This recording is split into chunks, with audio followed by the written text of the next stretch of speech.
jamaah sholat zuhur yang dimuliakan Allah, setiap manusia pasti akan mendapatkan ujiannya masing-masing.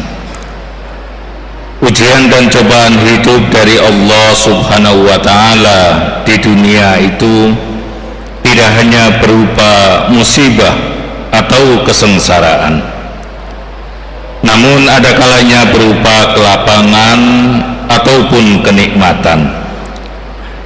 Bisa berupa kondisi sehat maupun sakit, bisa juga berupa kekayaan maupun kemiskinan.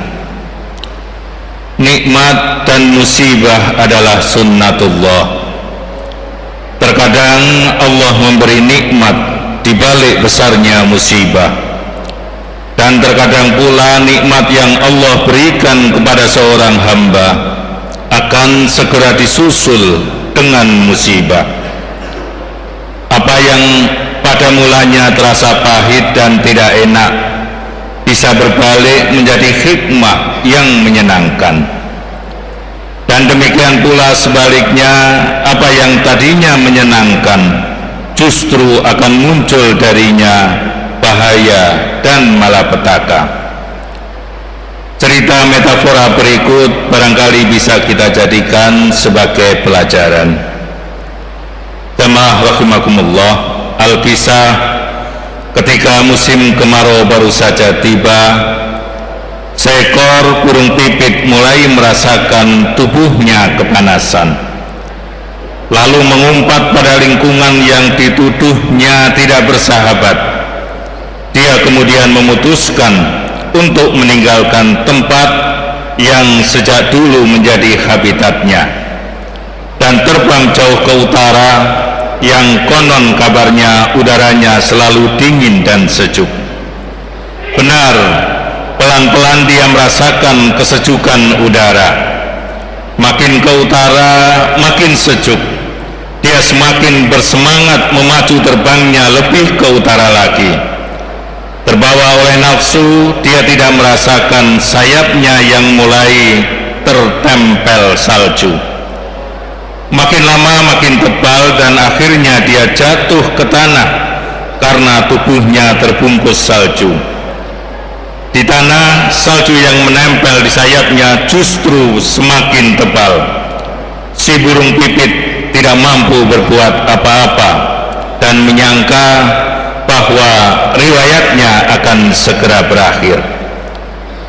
Dia merintih menyesali nasibnya. Mendengar suara rintihan seekor kerbau yang kebetulan lewat datang menghampirinya. Namun si burung kecewa. Mengapa yang datang hanya seekor kerbau? Dia menghardik kerbau agar menjauh dan mengatakan bahwa makhluk yang tolol tidak mungkin mampu berbuat sesuatu untuk menolongnya.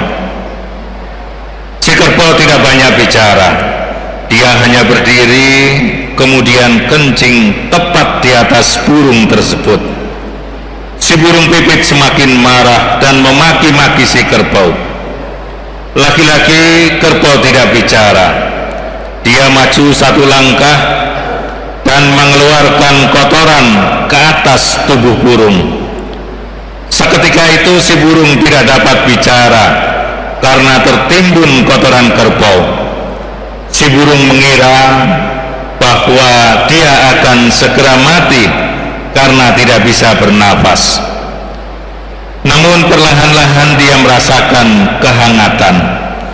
Salju yang membeku pada bulunya pelan-pelan mencair oleh hangatnya kotoran kerbau. Dia dapat bernafas lega dan melihat kembali langit yang cerah. Si burung pipit berteriak kegirangan, menyanyi keras sepuas-puasnya. Mendengar ada suara burung bernyanyi, seekor anak kucing menghampiri sumber suara. Mengulurkan tangannya, mengais tubuh si burung dan kemudian menimang-nimang, menjilati, mengelus dan membersihkan sisa-sisa salju yang masih menempel pada bulu burung. Begitu bulunya bersih, si burung menyanyi dan menari kekirangan. Dia mengira telah mendapatkan teman yang ramah dan baik hati. Namun apa yang terjadi kemudian? Seketika itu juga dunia terasa gelap gulita bagi si burung, dan tamatlah riwayat si burung pipit dimakan oleh anak kucing. Hadirin jamaah rahimakumullah, musibah adalah sunatullah yang berlaku bagi hambanya dan bisa menimpa siapa saja. Tidak hanya menimpa orang-orang yang ingkar dan banyak berbuat dosa, tetapi juga menimpa orang-orang yang beriman, yang rajin beribadah. Bahkan semakin tinggi kedudukan seorang hamba di sisi Allah, seringkali ujian atau musibah yang diberikan Allah kepadanya semakin berat, karena dia hendak menguji kualitas keimanan dan ketakwaan hambanya tersebut. Dalam beberapa surat Al-Quran disebutkan tentang ujian yang datangnya dari Allah Subhanahu wa Ta'ala, baik kondisi senang maupun kondisi sulit. Allah Subhanahu wa Ta'ala telah berfirman, "Ahasiban nas ayyutraku ayyaqulu amanna wa hum la yuftanun." Apakah manusia itu mengira bahwa mereka akan dibiarkan mengatakan kami telah beriman dan mereka tidak diuji lagi? Ibnu Qayyim rahimahullah pernah mengatakan, kalau bukan karena ujian dan musibah dunia yang menimpa seorang hamba, bisa jadi dia akan tertimpa musibah penyakit sombong, ujub, bangga diri, angkuh dan kerasnya hati, yang dapat menyebabkan kebinasaannya cepat atau lambat. Hadirin jamaah rahimakumullah, setiap musibah yang diberikan Allah bukan tanpa tujuan dan pelajaran. Oleh karena itu kita dianjurkan untuk senantiasa mencari hikmah dari musibah yang terjadi. Tidak hanya agar musibah tidak terulang kembali, namun juga untuk meminimalisir dampak buruk yang ditimbulkan akibat bencana tersebut. Yang terpenting bagi kita adalah bahwa segala nikmat dan musibah yang diberikan Allah itu semuanya dalam kerangka Rahman dan Rahimnya. Allah itu mencintai dan menyayangi kita dengan berbagai cara dan jalan. Cara Allah menyayangi kita terkadang bukan dengan memberi kita hidup dalam limpahan harta, tapi dengan hidup penuh kesederhanaan, sebab Allah ingin meringankan hisab kita kelak di hari perhitungan. Cara Allah menyayangi kita terkadang bukan dengan segera memberi kita kesembuhan dari sakit yang kita derita, sebab Allah ingin menghapus dosa-dosa yang telah kita lakukan.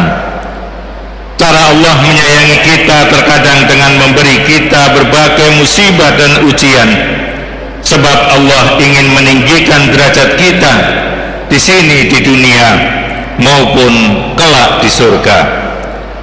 Cara Allah menyayangi kita terkadang bukan dengan cara mengabulkan apa yang kita inginkan, akan tetapi dengan menunda atau menggantikan dengan sesuatu yang lain, karena Allah tahu bahwa ada bahaya di balik apa yang kita minta.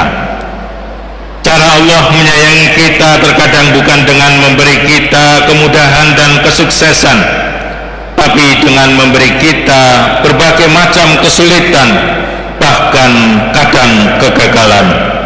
Sebab Allah ingin menyadarkan kita bahwa di balik setiap kesulitan itu ada banyak hikmah dan pelajaran yang bisa kita ambil agar ke depan kita lebih bijak.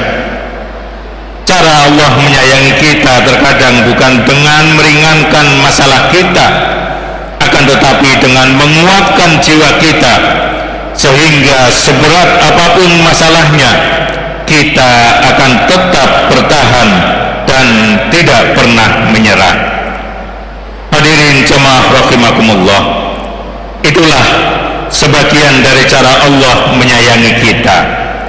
Untuk itu tetaplah berhusnudzon kepada Allah atas segala sakit, segala musibah, kesulitan dan kegagalan yang kita alami. Memang butuh kesabaran dan keikhlasan agar kita mendapatkan ridha dari Allah.